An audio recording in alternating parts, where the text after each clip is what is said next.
Hi, hello. This is the Handicapable Black Woman Throne Room. My view of humanity is a whole new tea.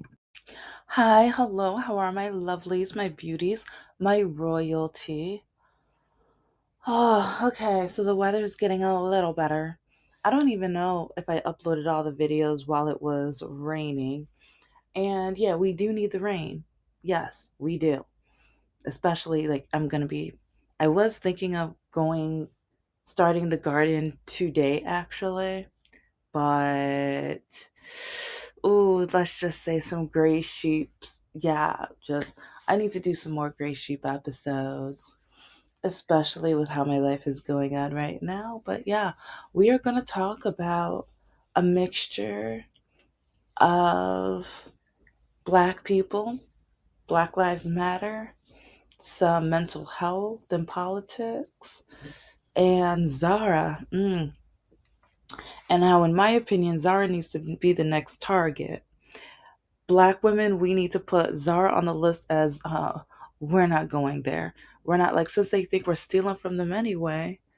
It's like, and you know what? Now that I'm thinking about it, I have so many episodes I still need to do, and I have halfway done or partly done. But I want to list and or do an episode all about black owned clothing stores because I did this about I started like a year and a half ago, especially on Blue Sky. Every day I was promoting black owned and people of color and disabled owned businesses. And some people are like, what about all businesses? What okay. Like if you don't know the struggle of black people, like well like and the thing is like with some of the people of color like mm, I love you guys. I try to love you guys, but then sometimes, especially with the Little Mermaid or anything that a black woman especially does, it hurts a lot when I see people of color being the most bigoted towards us and hating us the most. Yeah. So sometimes I go back and I do my research because there was one Hispanic owned business that I really wanted to promote. But then I looked them up and yeah, they're MAGA. So I scratched them off. I was like, no, I'm good. No, I'm not gonna promote people that are hating people like myself. No. And then there was one that was Middle Eastern too. Yeah, I think they're actually in Dearborn too. What up, Dearborn? I know. Okay, I don't want you to think I think all of Dearborn because yeah, I. It's like especially before it hit me, it's like I used to think like we all come together, but at the same time, I did get a lot of hate from parts of, like it's conflicting. Yeah, because I get either I don't either they like us or they hate us, and or they want to celebrate with us genuinely, or they want to celebrate with us because they want to take a part of what we have. And I'm talking about all of the people of color community or whatever. It's like they want to ride or die, or they're like, oh, let us use you until we don't need you anymore. And yeah, it's really, yeah. But anyways, like yeah, I found a business like similar that I thought it was cool and amazing. But then I did some research and I'm like, oh, you're mad. And actually, this is right around the time of the election. And when I saw that they posted the one video where that one Middle Eastern man was just like, he'd rather vote for the devil or Satan or whatever than vote for Kamala. I'm like, no, scratch that. No, never. And I was about to buy from them. Never gonna buy from them. I will never buy from them. Because if that's how you feel, but then after later, that guy came back like, oh, we have to come together. Oh, now you want to come together. Mm, all right. So I've just learned that I have to be careful. because when I vote, I try to vote for everybody and everybody. And then oddly enough, like I am a big part of DEI. Being a woman, the stuff that I get go through, and like let's just like the sexual harassment and situations and the dating nightmares, dating life and stuff. And then being black. I've told you guys so many stories. And on Patreon, like, okay, look at my Patreon.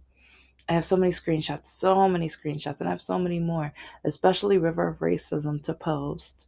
But I have like probably a couple thousand now uploaded. And again, I have thousands more I need to.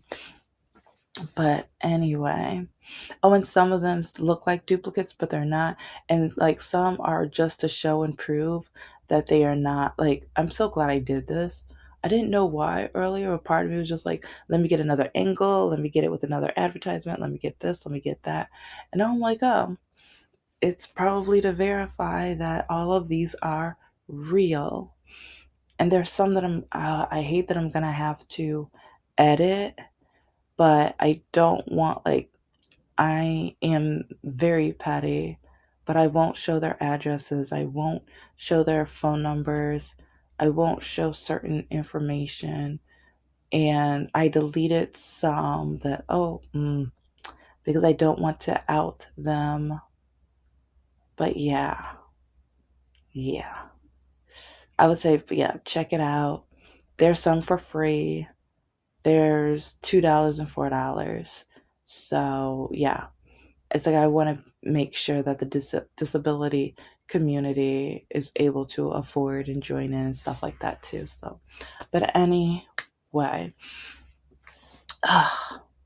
yeah, I have learned a lot, and I've learned to be careful, and I've learned that I have to be very choosy with who I allow into my circle, because back in the day, like I just thought, oh, people of color, yeah, and okay, the white people are like, oh, what about it? Okay, the Underground Railroad, like white people, yeah, the underground white people, yeah. And it's like I learned that there's colonizing people of color too. Mm-hmm. Mm-hmm. Yeah, especially if they're white passing. Yeah, they colonize too. Yeah, yeah, yeah. So, but anyway, and I say all of that because being black and a woman with a disability, I go through enough bigotry and hatred and judgment and people telling me how I'm supposed to live my life or that I'm not supposed to live a life. And that's the part that, like, when people tell me that I'm not supposed to go out and get a job, but then, like, the government is threatening to take away, like, part of, like, what I need. And it's like, I'm trying to get a job, trying to work. And this is throughout my life. Like, because after college, going to interviews, why do you walk like that? What's wrong with you? Why do you drag your feet? Why do you do this? Why do you do that? And is that permanent? When are you going to get that fixed? We want to hire you, but get that fixed first. Oh, if we hire you, the customers are going to be distracted by how you walk, and they're not going to want to buy from us because of how you walk. So disability, I already have it. But then add on that I'm black. Add on that I'm a woman. How do you talk like that? Who taught you how to talk like that? You have all of this education? Which one of your parents are white? You must be mixed. I've gotten all these questions and more. Oh, I with your resume, I would have never pictured you. And or I get interviewed and hired over the phone, but then I go to talk to them in person or go for the first day. And or they look me up on LinkedIn and then they call me back and cancel the like I've had that happen a few times. where they literally hire me. Then I see that they like on my cell phone because I took the LinkedIn off my. I'm like I don't even because of how many times that's happened. I'm like I don't care. But when I get hired and then I get a notification on my phone, this person has looked at your profile, and then they email me or call me back saying that they forgot that they already filled the position. And some people are like, well, maybe they just forgot. Oh, they're not racist. Maybe they found someone more applicable. Maybe they found someone more qualified. Anyway, but saying all of that because of the Zara situation, yeah, again, treat Zara like we're treating Target. Target. Ugh, like we treat Target. And there's one of my favorite, like, there's one gadget that I got about 2 years ago that I really, really like. And I need to get another one. But yeah, I'm not buying from them again. So now I'm going to have to find someone else that sells it. But did you guys hear about what happened at Zara? Because I've been followed at malls and stores several times. Several times. And I remember there was at one point where it's like, especially with my walking, like I don't feel like having to return the stuff, get in my car, go to another location to get the stuff. So what I just start doing, and I'm like, okay, ma'am, instead of you following me, here's my cart. I'm just gonna leave the cart here, and when I get more stuff, I'm gonna bring it over here and put it in the cart, so then you can stop following me. And I remember the lady's face. Oh, well, I like, well, you know how I just, I need to be careful. I need to just make sure that my stuff, I've worked really hard, like, and I work really hard for my money, and I spend my money on things I want, and I respect you and your store. Yeah, I've been through that. And it's like, and after I bought the stuff, I told the woman, and I will never come back. I was like, I need these things very soon. So that's the only reason. I didn't tell her about the pain in my legs. I didn't tell her about like just yeah. It's like undiagnosed disability. None of her business. She didn't need to care, and she probably wouldn't have cared either. She probably wouldn't have even believed me because another thing with having a disability, and I guess the way I look, like people think I'm faking too. Because even I'm going shopping and walking, like I've had people, like managers, why do you walk like that? It's like, I know you're not hurting that bad. I know nothing's wrong with you. That happened at a CVS. This manager kept coming up to me and I'm like, leave me alone. I don't know. He was like, why don't you just like walk normal? He straight up and asked that. And I remember saying, what do you mean? I'm walking how I walk. And he just kept looking. And I think he was in the pharmacy. So it's like I think he wanted to be a doctor, but maybe he dropped out of school, so then he went to pharmacy. I don't know. But that day he decided not to do his job. That day he decided to try to bother me. And yeah. And that day I think I was so frustrated that I just put the stuff back. And I just remember he was like, so you spent all that time walking like that? He was just a bully. Again, CVS. And I've had something like Walgreens, maybe, yeah, pharmacies just don't like people with disabilities or undiagnosed disabilities. Because even Walgreens, I remember this woman wasn't minding her business. And she was trying to diagnose me. And she was like, if you're in this much pain, why don't you go to your doctor and ask him for this and ask him? I was like, if you don't leave me alone, who? But it's just frustrating how many people want to follow black people and not mind their business. Follow black people and just like if you think we're stealing, like, but then doing studies, they've shown white people steal more. And even like Mr. Lockakey and even his friends and other white people. Do you know how many times like I've had to leave some white people alone because like the white girl is like, "Oh, look what I got." And I stole it. What the? But then she wants to hang out with me. Oh, you want to go to the mall together? No, I don't want to go to the mall. Not with you. No. You might have a wanted poster in there. No, I don't. And but now it's like this woman was shopping and at Zara and then she walks out. She walks out minding her business. And then it's like a woman from Zara, I guess what like they get flagged that something's missing in the store or whatever. But then one of the ladies is chasing, like she follows her, grabs her arm. It's on footage. It's on, and that's the thing. These Zara workers like, we didn't touch her. She just started running. And looking at the footage, we see her walking. She didn't start running until she was being chased. Until after one of the Zara workers grabbed her by the arm, like stopped her and grabbed her by the arm. And then even after the chase and the woman got in her car and like I probably would have like if I was able to run, I probably would have done the same thing too. Because it's just like, why leave me alone, don't touch me.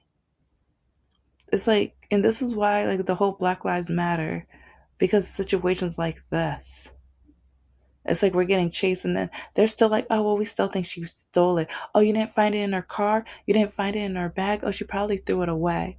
Oh, she's still at the mall? Oh, where in the mall? Oh, like, I'm going to go and check the garbage cans.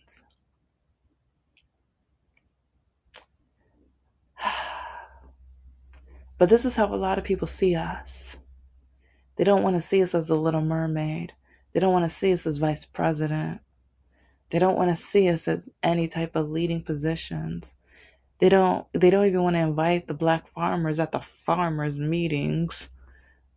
They don't want to invite the black like governor to the all governors breakfast brunch or whatever. They want to chase us down at a mall accusing us of stealing. They want to chase us down, it's like cops and all, and accuse us of doing crimes that we didn't commit. And there is a mental health epidemic going on within our community. Maybe one reason is because of all the things we have to go through on a daily basis. Emotionally, in the house, out the house, at work, shopping, whatever. Because that's traumatizing. Being chased down like that, especially being accused when you didn't do anything wrong. I've talked about when the police officers like followed me, even followed me home, and how that one, like the officer that blocked me in the driveway, yeah, he said I didn't look like I lived there. He said I didn't look like I lived there. Okay, what does that mean? If you don't know what that means, you really need to talk to some black people. But this is the kind of trauma we go through on a daily basis. This is the kind of thing that's going on with our mental health. It's like when being accused of things, like if we did or didn't or what, like things like that can develop into traumatizing situations. And now I'm kind of thinking back with the lieutenant governor and when he was accused, I wonder what the final result was. Now I want to look up those cases on if he was proven innocent or guilty.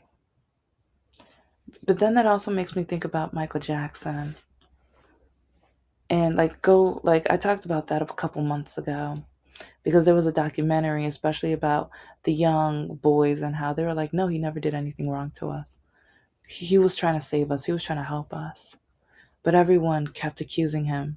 And the trauma and the mental health Michael Jackson was going through, and the depths and the extent of which he took.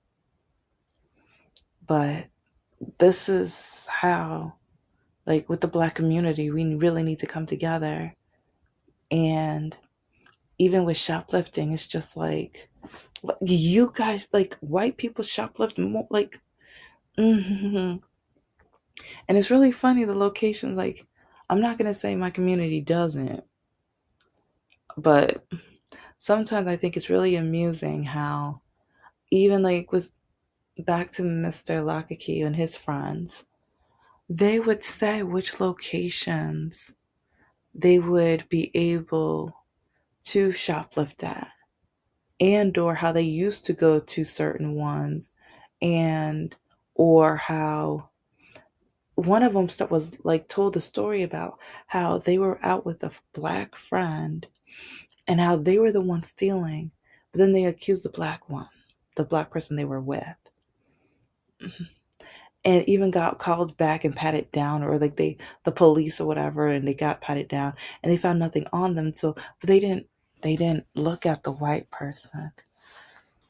And so next thing you know, they start pulling out the stuff they stole, because it's like, yeah, I guess this happened that same day. They came over to my ex's house, and it's like my ex's brothers and his girlfriend's friends were at the house, and so they were over. Like this person came over, and they just started telling the story, and next thing you know, they just start pulling out the stuff they stole. Like they didn't even ask the white person. They didn't even pat down the white person. Only the black person.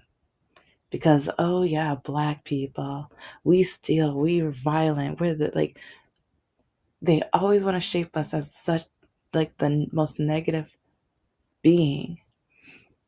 And they don't believe in DEI because they don't think we are deserving. But now they're saying it's reverse racism. I What is going on within the community? And yeah, some people are like, okay, why aren't you staying to one subject? Because it's like a spider web. Like when it comes to trauma, when it comes to mental health comes from certain things. And especially within the black community, we have to face so much situations and trauma. We always have to look around, and especially be aware. And also, we have to be aware of the people who are being aware of us and that are scared of us and that are accusing us and judging us and misrepresenting us, and that are ready to accuse us. It's like we have, like, while we are living our lives, we have to program our brains and be ready for all of that. And so sometimes I wonder, is this one reason why black men, especially when they face a divorce, they're already facing all this other trauma, all of this other stress, and all of this other stuff. And now the one person who they like when they're married, now they're losing that too. They're losing that one connection that they thought was like one of the key foundations of their life and things. And so now it's like they have nothing, or now they have to be careful of everything. And now it just feels like nothing is going right in their life, because now they have to look everywhere, including the person who they thought loved them. Because, and I could be so wrong, I could be, but it's like, I know from a mental health situation, like there were like, I'm not gonna say I've ever been that close, but being undiagnosed and everyone blaming me, doctor, like, yeah, George Cirilli telling me go home and lose weight when I told him about my pain, told him about how I could hardly walk, and he laughed. He laughed in my face, and so many other doctors, and even employment. Like no one believed me. No one. And they refused to hire me for employment. And even dating, some mocked me or told me, "You can't even walk right." I would be embarrassed if I was ever going to be seen with you. And then my mom, "As long as you walk like that, no one's ever going to want you, love you, or marry you." So called friends, I would tell my friends, people at Oakland University, people, yeah, I have almost nothing nice to say about any of the people there. But I would tell them what was going on, and none of them believed me. They said I was making it up. They ignored me.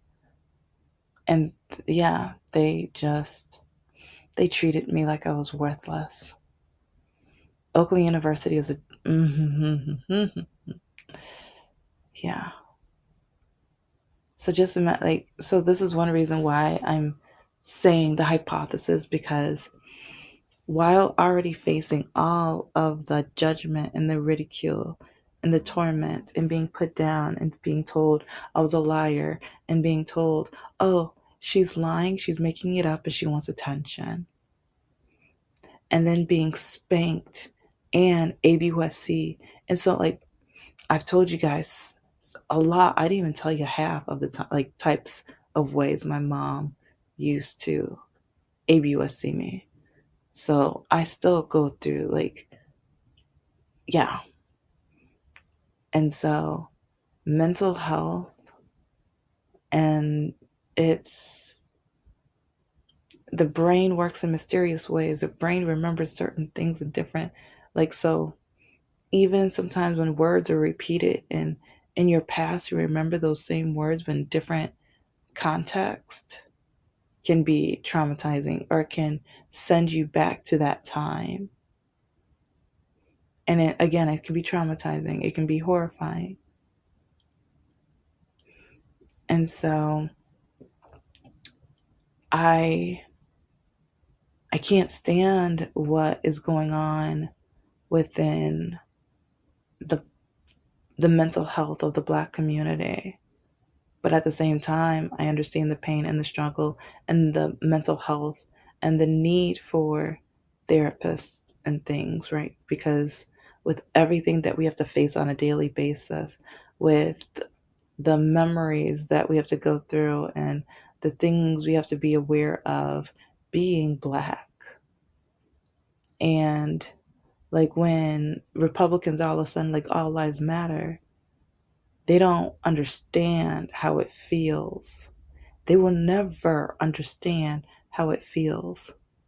And at the same time, they will judge us and put us down and mock us and tease us and degrade us because of the color of our skin, or because we are trying to, like, either like try for a position or try to level up or do something. No, they want to push us down. And that's traumatizing enough a lot of times. And it's like even with what RFK Jr. See, I'm gonna need a part two with this, but I'll title it something else. But he got caught in a lie again. How many times has he had said something about the Black community that ended up being racist and just proving he's nothing but a bigot?